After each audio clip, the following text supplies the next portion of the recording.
Okay, so one of the biggest things that's changed from us from a respiratory physio point of view since the COVID pandemic is the PPE or personal protective equipment that we have to wear when treating these patients. Prior to this, if we were seeing a patient from a respiratory point of view, we would just have an apron and gloves on. But now, anyone that has been suspected of COVID or is deemed positive for COVID, we have to put extensive PPE, and that's to protect the patients and ourselves. We've got long sleeve gown, 2 pairs of gloves, a visor and a specialist mask. So as you can imagine, this makes it really difficult from a staff point of view and for the patient. From a staffing perspective, it's very hot.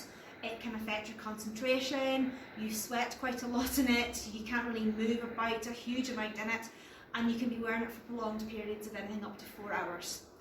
From a patient point of view, it can be difficult for them to hear what we're trying to say. They don't see the person, all they're seeing is a set of eyes, which can be really difficult. They don't know who the individuals are, and also can be quite difficult to try and follow instructions, especially if we're trying to demonstrate a technique to them that we would generally use our mouth for. We cannot do that.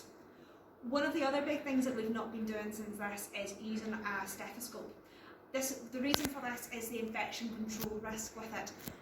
Yes, we can clean our stethoscope after each use from treating one patient to another, or if you're in intensive care, it's one person, one patient, one stethoscope. But how do we know that they're being cleaned correctly in between therapists or patients? So we're having to rely a lot more on our palpation skills and how we're actually talking to the patients rather than our auscultation skills. So for donning PPE, it is quite time consuming, and it means that you cannot rush in to see a patient that might be deteriorating. You need to make sure your PPE is appropriate before you go in to keep yourself safe.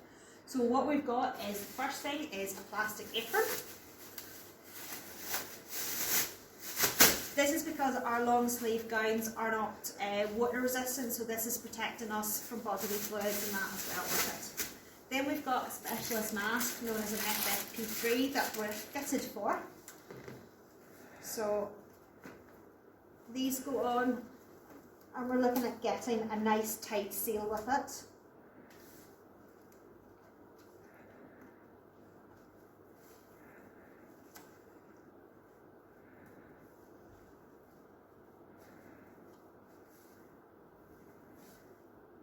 And what I'm just doing is just checking the seal of it. So as you can hear already, you cannot hear us correctly. You can't hear me as loudly as what I was beforehand, so I'm having to talk a lot louder.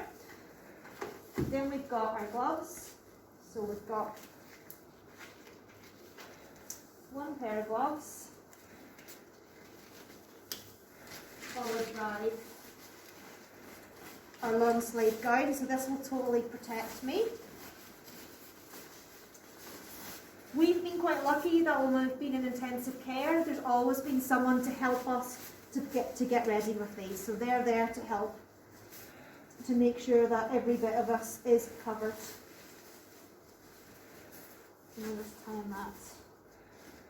And what we've been doing for the patients is just writing our name and job title across the front of the gown, so that other staff members, because we all look exactly the same, so other staff and patients actually know who we are. It does Velcro at the back as well. Then we've gone for our second pair of gloves, which go over the top for a nice tight seal. Like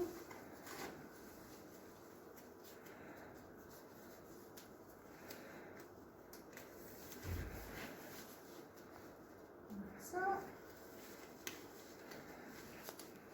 And finally,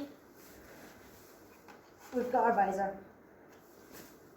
And this is us ready to then go and treat our patient. Hi Becca, my name's Claire, I'm one of the physios. I'm just here to check your chest at the minute, is that alright? Yep. Do you have any problems with your breathing? I'm asthmatic. Okay, and how's that been recently for you? I've been very short of breath, had a bit of a cough, and it's just really tight, and Okay. everything's an effort. So can I just pop this on your finger just to check what your oxygen levels are doing? I'm just going to place my hands and just feel what's going on. And you just breathe normally for me.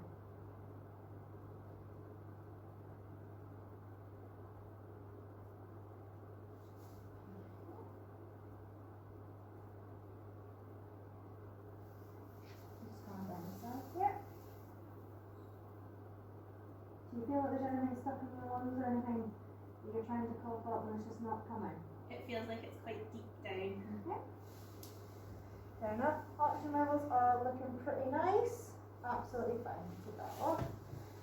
Okay, what I'm going to do is I'm going to place my hands underneath your chest here. I want you to keep your shoulders nice and relaxed. I want you to take a nice big breath in right down to my hands, okay?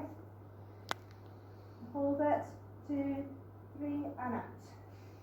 Right, this time, keep the shoulders relaxed, keep your back nice and relaxed, so it's just coming right from down here. Okay, and again, nice breath in.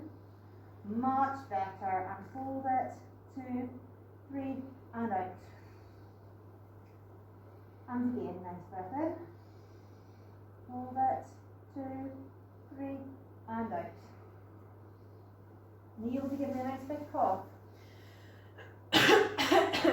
Lovely, it's nice and dry. One thing that you can do if you feel that there's something there, I know it's going to be really difficult because you can't actually see what my mouth's doing at the minute, but it's a nice big wide mouth, how far as you can, and you're going to do short and sharp. So, lovely. And the other thing that you can do is take a nice breath in and you're going to sigh out for as long as possible.